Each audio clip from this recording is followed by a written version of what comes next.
হাই friends, আজি আমি বনাব লাগিব পাতি টিকা পিঠা। ইয়াত আমি কিছু পিঠাগুড়ি 2 কাপ, ময়দা 1 কাপ, ৰিফাইন তেল 2 চামুচ, নিমখ এচিকুট আৰু পানী এইখিনিৰে সংমিশ্ৰণ কৰি দৰে যেতিয়া উবাল আহিব তেতিয়া অলপ অলপকৈ পিঠাগুড়ি ঢালি দিব।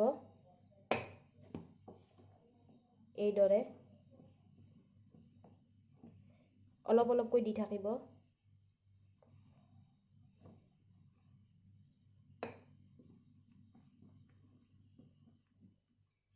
চাব যাতে পিঠাগুড়িখিনি লাগি নাযায়, অৰ্থাৎ লাড্ডু লাড্ডু হৈ নাযায়।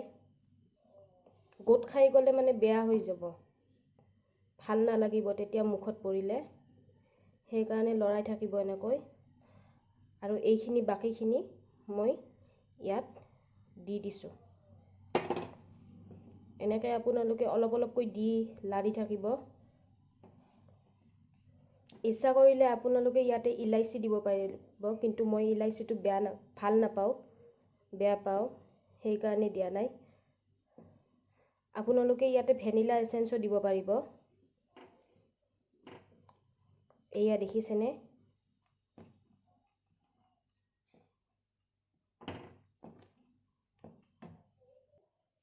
আগতেও চিনি দিয়া হৈছে, গতিকে সেইখিনি আপুনি নিজৰ আন্দাজ মতে দি দিব। কিছুমানে হয়তো চিনি খাই ভাল পায় বেছি পৰিমাণৰ, আৰু কিছুমানে হয়তো কম পৰিমাণৰ চিনি খাই ভাল পায়।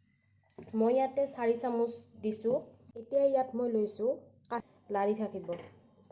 যিমান পাৰে সিমান লাহে লাহেকৈ লাৰি থাকিব আৰু গোট বান্ধিবলৈ নিদিব। এয়া আপোনালোকে এতিয়া দেখিব পাৰিছে, চিমত দি থ'লেহে বস্তুটো জ্বলি নাযাব। এইখিনি দেখিছে, এইখিনি এতিয়া আমাৰ হৈ গ'ল। এতিয়া আমি এখন ননষ্টিক পেন উলিয়াই খোলটো, অৰ্থাৎ খোলখিনি আমি যে বনাই থৈছিলোঁ এইখিনি এবাৰ আৰু ভালকৈ লাৰি দিলে হ'ল। এতিয়া আমি এই পিঠাকেইখন বনাবলৈ আৰম্ভ কৰিম। এয়া এখন ননষ্টিক টাৱা লৈছোঁ আৰু ইয়াতে অকণমান দেখি পাইছে চাগে, অকণমান তেল দিছোঁ আৰু এইখিনি এডাল ব্ৰাছেৰে মুচি দিছোঁ।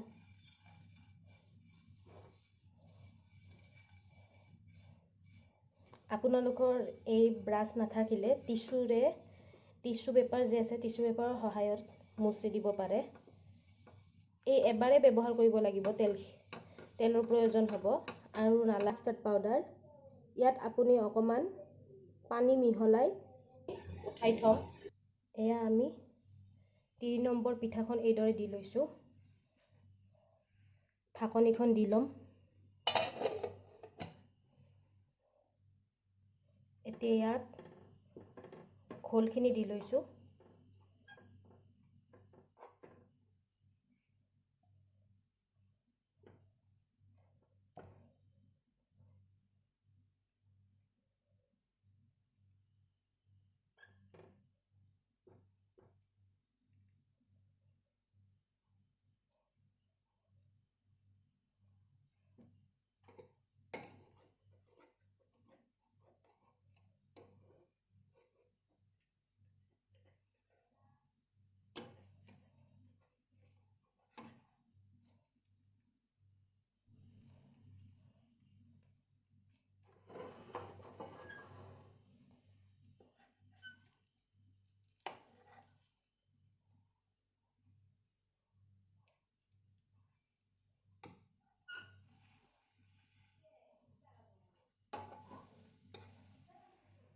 এয়া এইখনো হৈ গৈছে আমাৰ।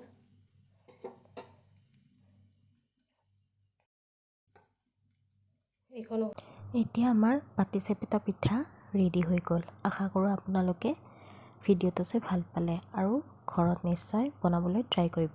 ধন্যবাদ।